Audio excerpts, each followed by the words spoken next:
What's up guys, welcome back to more Atlas news. This week we've got the release of patch V521.6, which is the release of the Seahorse we see last week.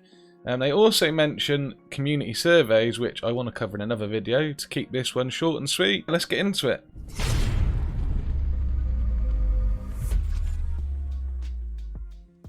So these are the release patch notes for Atlas this week, V521.6.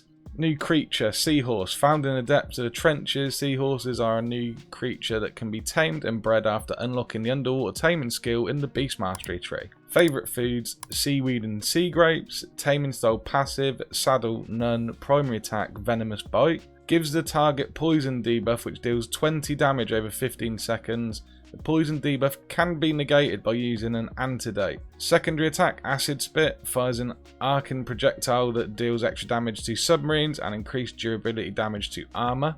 New medicine, Antidote. The Antidote can be crafted at the Mortar and Pestle after learning the basic medical studies skill in the medicine tree. Grants the user a buff that removes the effects of seahorse poison and prevents them from being poisoned again for 20 seconds. Crafting resources, 5 medicinal herbs and 2 organic paste. New tool, crude tool. Players now start with a simple recipe to make a tool they can use to collect wood. No more bloody fingers. About 1/4 as effective as a hatchet. Loses durability very fast. Crafting resources, 1 stone, 10 fibre. Dolphin. Dolphins can now harvest coral and seaweed. Bug fix, water temperature fortitude bonuses from the skill tree are no longer removed when riding creatures underwater. Bug fix resolved issue where dolphins would occasionally die when near the surface. Flame Ballista bolt deals increasing damage to sails every 2 seconds. Example 20, 40, 60, 80 damage at 2, 4, 6, 8 seconds. Hitting a sail with a second Flame Ballista bolt adds 100 to the current amount of damage. For example, a sail is hit with a second bolt after it has already been on fire for 2 seconds. The amount of damage received by the sail increases from 20 to 120. Fires can be extinguished by closing the sail using an Olfen's water spray or by dumping a water bucket on the mast. The glider suit, they've finally made some more changes to this, I'm so happy. Various changes were made to the glider to make it more fun and useful while trying to address some previous exploits. It will likely undergo more changes as we hear feedback and discover abuse cases. Restored the ability to control pitch so you can now glide up and down. Increase the max height to activate from 100 meters to 400 meters. Slowed the base glider speed down by around 40%. Added a drag component to the speed updates.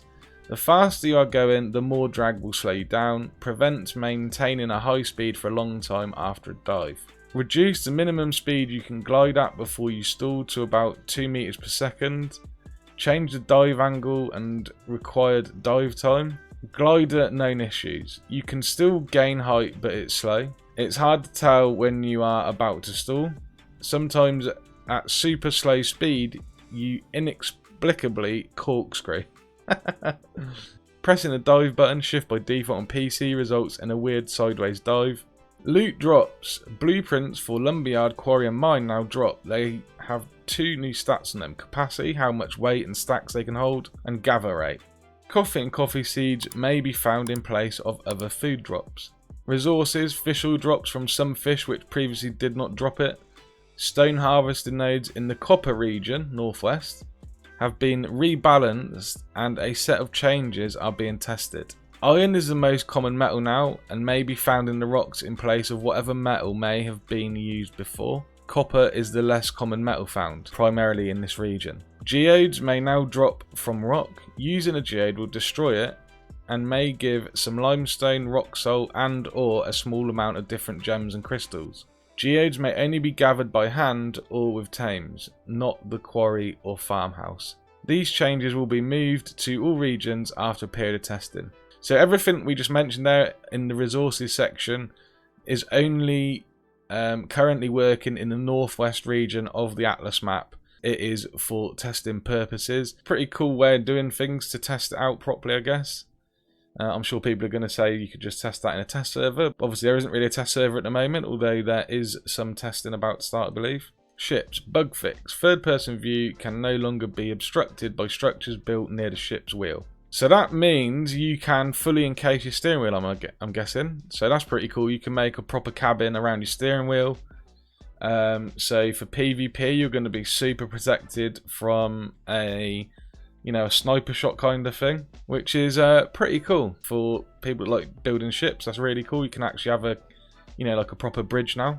Bug fix: ship levels 46 to 50 are no longer purchasable on ships with a level cap of 50. Bug fix: cannons on the ramming galley now have wheels. Tames and creatures: carried rabbits now give 20% speed boost while the player's stamina is at or above 90%. Creatures to pull bars are now displayed after receiving torpidity damage. Seaweed can now be placed in the trough. Miscellaneous: the seeds vendor inventory now rotates every 12 hours. DK times on market, warehouse and kiln have been set to the standard 10 days.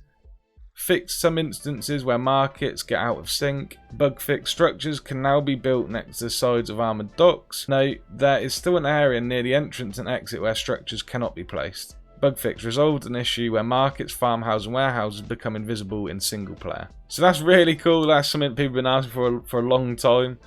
It's really annoying when you're playing on single player that your buildings go invisible. So that apparently is now fixed. I haven't looked yet to test it, but hopefully it's working.